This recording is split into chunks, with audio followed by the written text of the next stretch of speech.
भामिनी, कृष्ण से उसका विवाह कभी नहीं हो सकता, ऐसा हो ही नहीं सकता।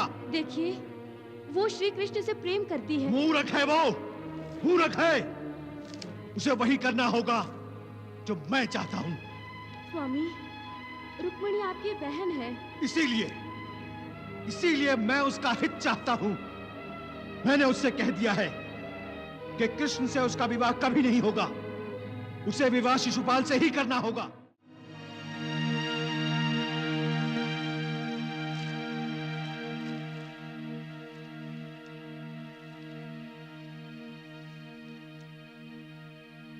क्यों मित्र, अपने देश की याद आ रही है? हाँ मित्र, और कितने दिन यहां रहेंगे? क्यों, तुम्हारा मन नहीं लग रहा यहां? कुछ कह नहीं सकता मित्र, परंतु इतना अवश्य कह सकता हूं कि कोई है जो मुझे यहां रोक रहा है। कहीं विदर्भ की राजकुमारी तो नहीं?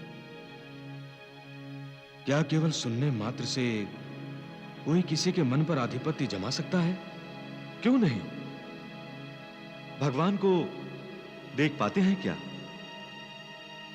फिर भी भक्तों के मन पर वो आधिपत्य कैसे जमा लेते हैं?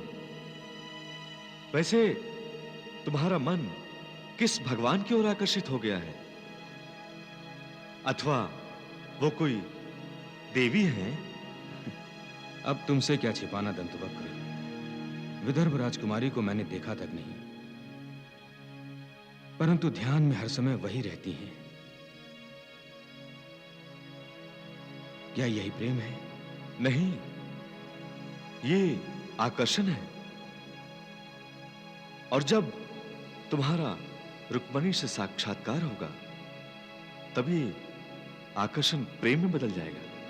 परंतु यह साक्षात्कार होगा कब? रुक्मिणी, ये पहन लो। नहीं करना मुझे श्रृंगार। जब मुझे शिशुपाल से मिलना ही नहीं है, तो मैं ये श्रृंगार क्यों करूं भाभी? क्यों?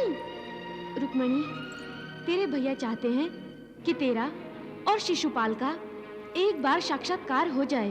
लेकिन मैं नहीं चाहती। मैं ये अलंकार नहीं पहनूंगी। ले जाइए इसे, ले जाइए।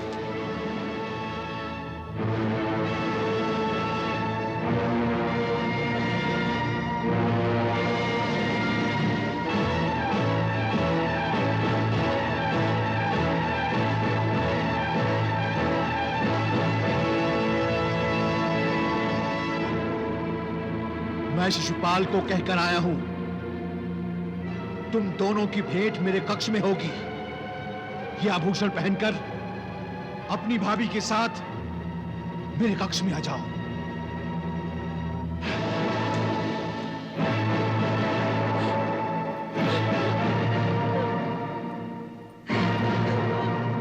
नारायण नारायण।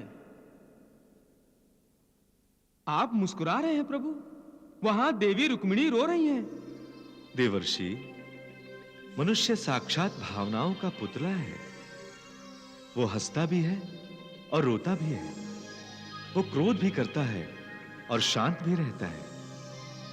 कभी वो स्वयं को विवश करता है तो कभी दूसरों को विवश करा देता है।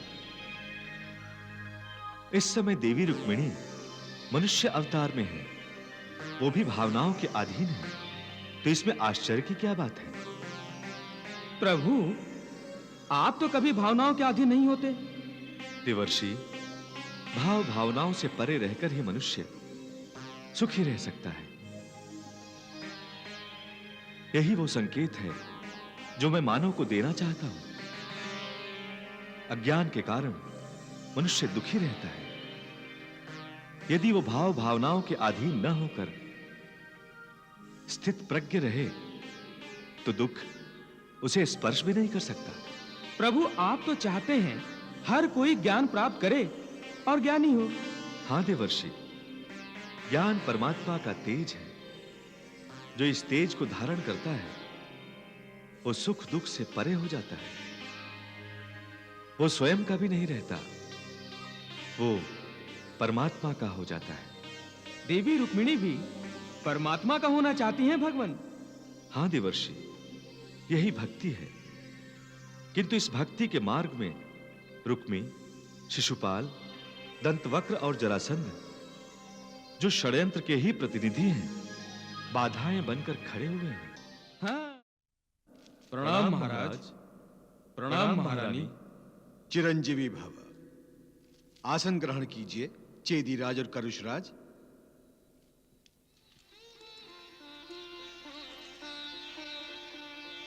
प्रणाम युवराज।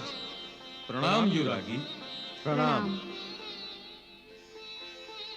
चेदीराज, करुषराज, आपके आतिथ्य में कोई कमी तो नहीं रह गई?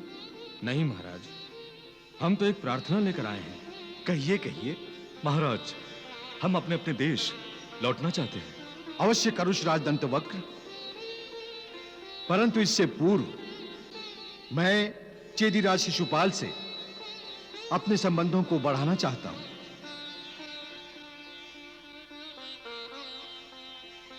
शिशुपाल, महाराज की इच्छा है कि आप विदर्भ के जामाता बन जाएं। शिशुपाल, रुक्मिणी मेरी बहन है। त्रिभुवन में उससे अधिक सुंदरी और कोई नहीं है।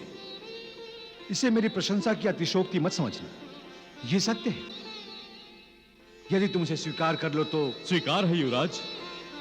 चेटीराज भी विदर्भ के साथ संबंध दृढ़ करने के लिए उत्सुक है, परंतु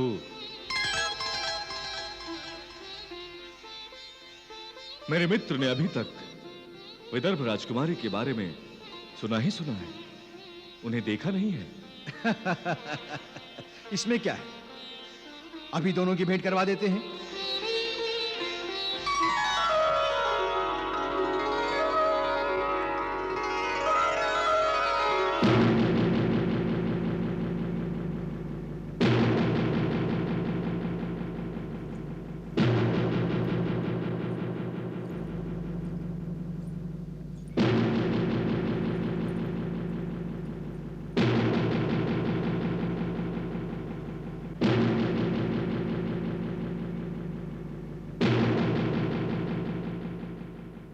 पुत्री रुक्मिणी, चेटीराज शिशुपाल हमारे लिए कोई अन्य नहीं है, फिर ये घूंघट क्यों?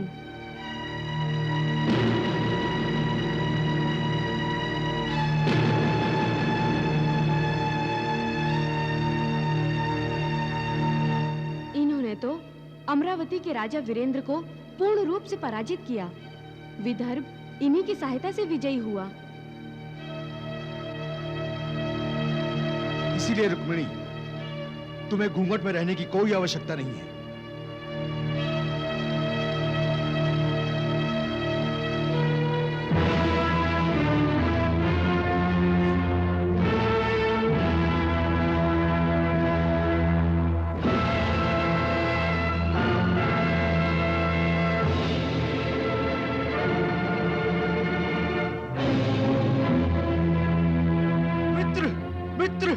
मित्र,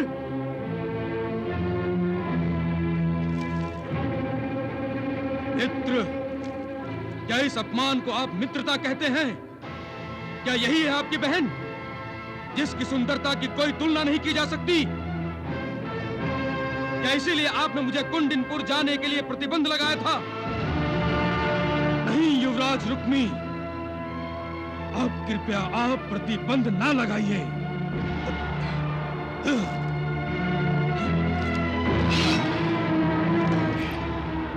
ये क्या करने जा रहे हैं आप? इस दासी को उसकी उदंडता का दंड देने जा रहा हूं। एक स्त्री की हत्या करेंगे स्वामी? इसने चेदीराज शिशुपाल और करुषराज दंतवक्र के सामने हमारी मान मर्यादाओं की हत्या की है। अब मैं इसकी हत्या कर दूंगा।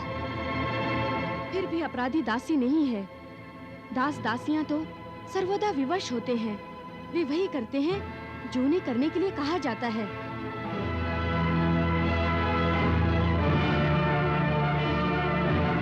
चली जा, चली जा, चली जा यहां से।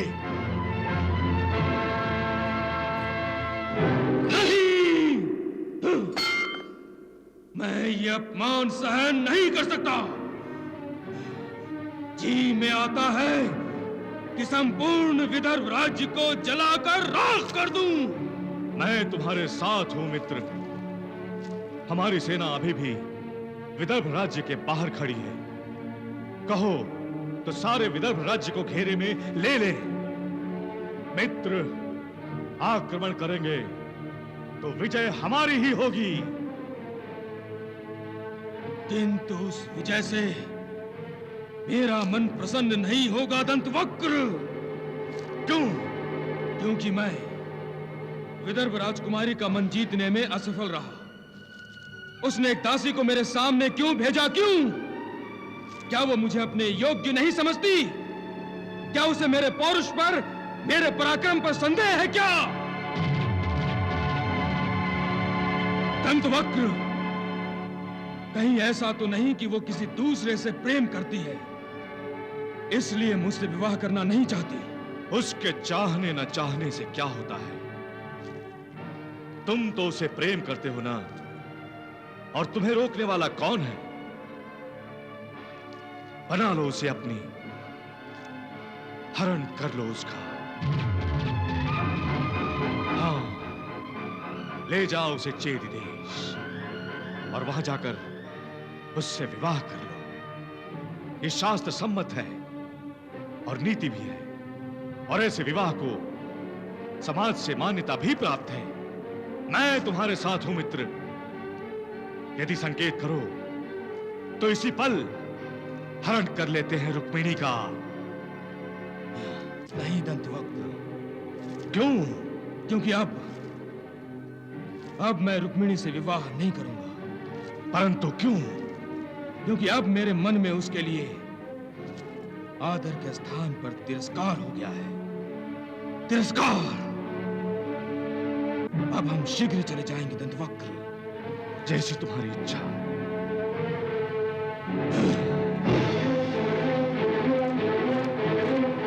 रुक्मिणी, रुक्मिणी, रुक्मिणी! राजकुमारी कक्ष में नहीं है युवराज। असत्य कह रही हो तुम। रुक्मिणी, रुक्मिणी, रुक्मिणी, रुक्मिणी!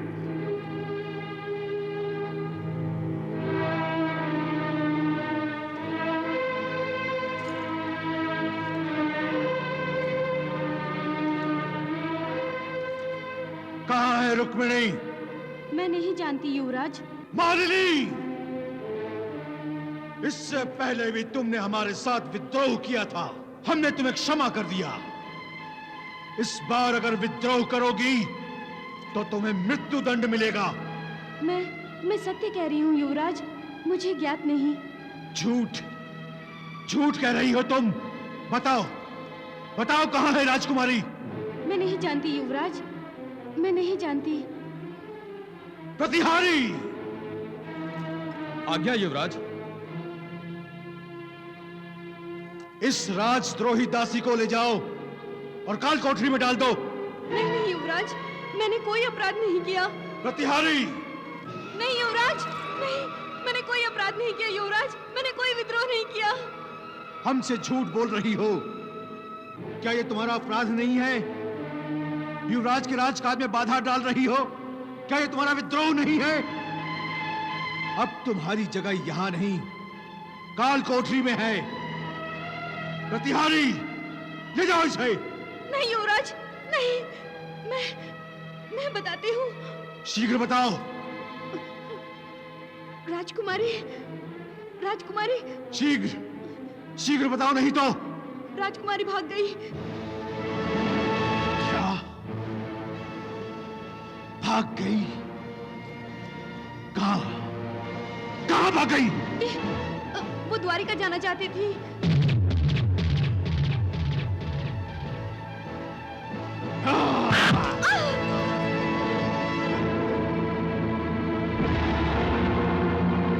प्रतिहारी, क्या देखा तुमने? कुछ नहीं युवराज। क्या सुना तुमने? कुछ भी नहीं युवराज। रुक्मिणी अभी विदर्भ सीमा के बाहर नहीं गई होगी। जब तक मैं रुक्मिणी को वापस राजमहल लेकर नहीं आता, किसी को यह पता नहीं चलना चाहिए कि रुक्मिणी यहां से भाग गई है। जी युवराज। मेरी आज्ञा की अवहेलना का अर्थ होगा मृत्यु। और इस मालिनी पे नजर रखना, कोई इससे मिलने नहीं आएगा और ना ही ये इस कक्ष से बाहर जाएगी। जो आ गया युवराज।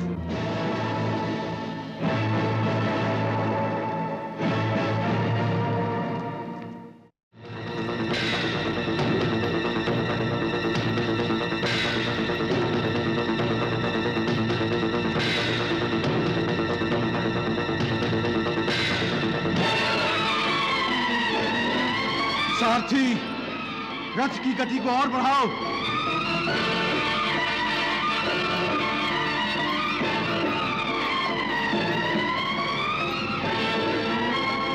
सारथी, और तेज चलो। हे द्वारिकाधीश, कृपा करें।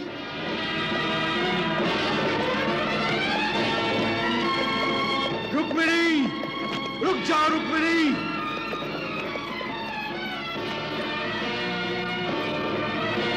अपने रथ को रोक लो रुक्मिणी।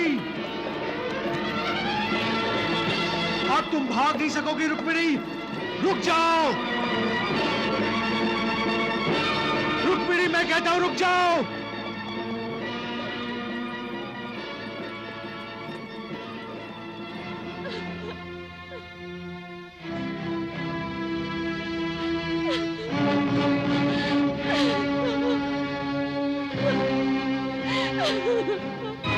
मित्र, पहले हम मगध जाएंगे, काका श्री सम्राट जरासंध से मिलने। उन्हीं के कहने पर तो हमने विदर्भ की सहायता की थी। क्या मिला? अपमान। ये बात हमें उन्हें बतानी चाहिए। आओ, चलो सारथी। चलो सारथी। रुको। युवराज रुक्मी? उसके साथ ये सुंदरी कौन है? मुझे तो ये राजकुमारी रुक्मिणी लगती है। शिशुपाल, किंतु ये राजकुमारी रुक्मिणी है तो रुक्मी के रथ पर कैसे? इसे तो राजमहल में होना चाहिए मित्र। कहीं ये राजमहल से भाग तो नहीं गई थी?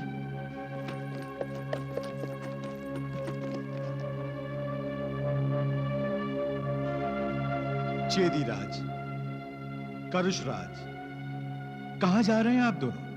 हम अपने अपने देश जा रहे हैं युवराज। मुझे क्षमा मांगने का अवसर दिए बिना। चेदीराज, मुझे अपनी भूल सुधारने का समय तो दीजिए। अपराध आपका नहीं है युवराज, अपराध राजकुमारी का है। हम क्षमा याचना की अपेक्षा राजकुमारी रुक्मिणी से करते हैं। रुक्मिणी,